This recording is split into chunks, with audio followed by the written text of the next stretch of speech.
Welcome to The Explainer. Today, we're pulling back the curtain on the invisible rules that shape our work lives. That hidden architecture that decides who gets ahead, who actually gets heard, and honestly, who just gets completely burned out. First, we're going to identify the unseen cultural blueprints that so many workplaces are built on.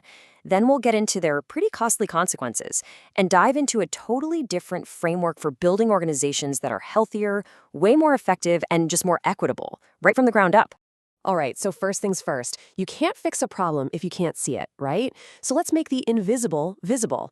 Let's talk about these unseen structures that are kind of running the show every single day at work.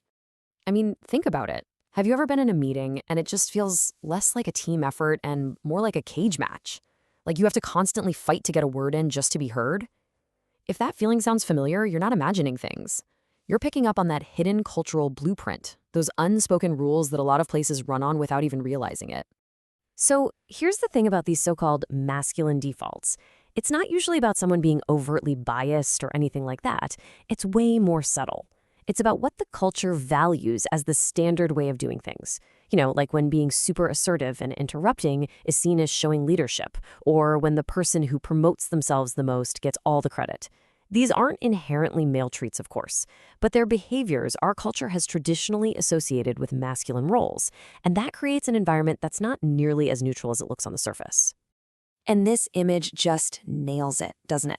An organization can shout from the rooftops, "Our door is open to everyone. We love diversity." But if the actual room inside, the way meetings are run, the way you get promoted, the very definition of a leader is shaped by these defaults, then that open door doesn't really lead to a level playing field.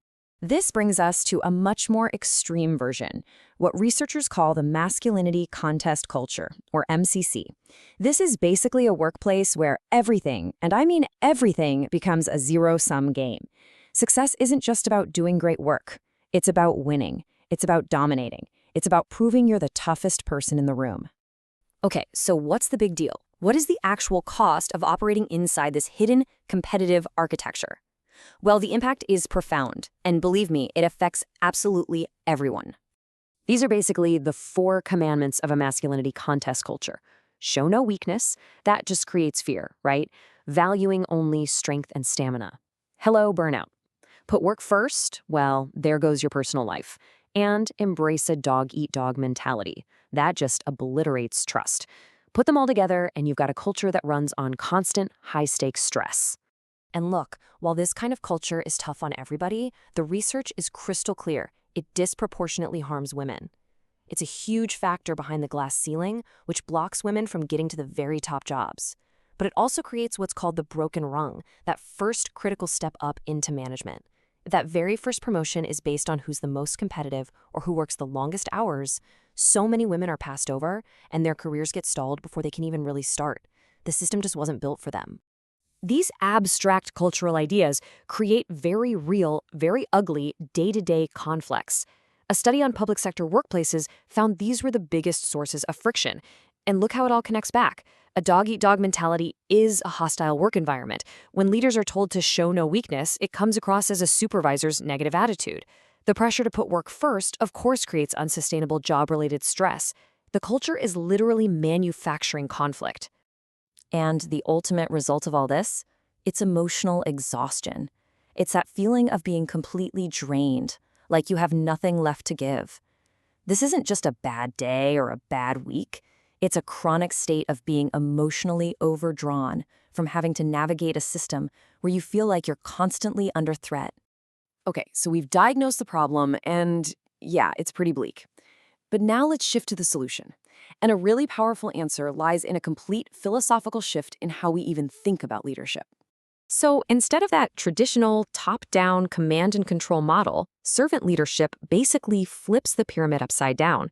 Here, the leader's primary role isn't to wield power, but to serve the needs of their team.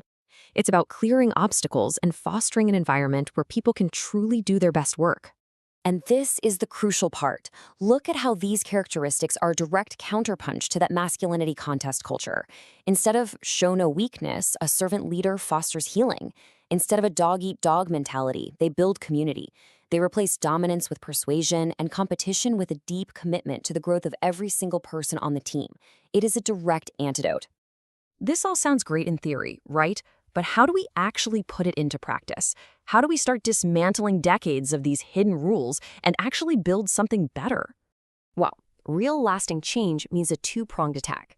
You need operational or light prevention to manage the day-to-day conflicts as they pop up. That's your first aid. But to truly fix the problem, you need structural or deep prevention. You have to go in and change the architecture of the system itself. These are the kinds of deep structural fixes that make a real difference. It means actively questioning what you reward. Are you promoting people based on bluster or based on results? It means setting real boundaries on work so that stamina isn't the primary measure of commitment. And it means changing the very language you use to make sure you're not unintentionally filtering out amazing talent. And at the same time, you need these operational tactics. These actions build psychological safety. Recognizing people's contributions builds motivation and can head off conflicts over feeling undervalued. Training gives people the tools to handle disagreements constructively. These are the daily practices that bring a new culture to life and help you manage those emotional conflicts that just drain your team. Okay, last section. Let's tie all these frameworks together to create a complete picture of what it really takes to build a thriving workplace. So when a conflict does happen, we often turn to models like the dual concern theory. This framework basically helps us understand how people react. Are they competing, accommodating, avoiding, or collaborating? It all depends on how much they care about their own goals versus how much they care about the relationship. It's a useful tool for diagnosing a dispute that's already started. Now, this is where it gets really interesting. Dual concern theory is reactive. It's the playbook you use after a fight has already broken out. Servant leadership, on the other hand, is proactive. Its entire goal is to create a culture of trust and support where fewer destructive conflicts happen in the first place. You see the difference? One is managing the symptoms, the other is actually trying to cure the disease.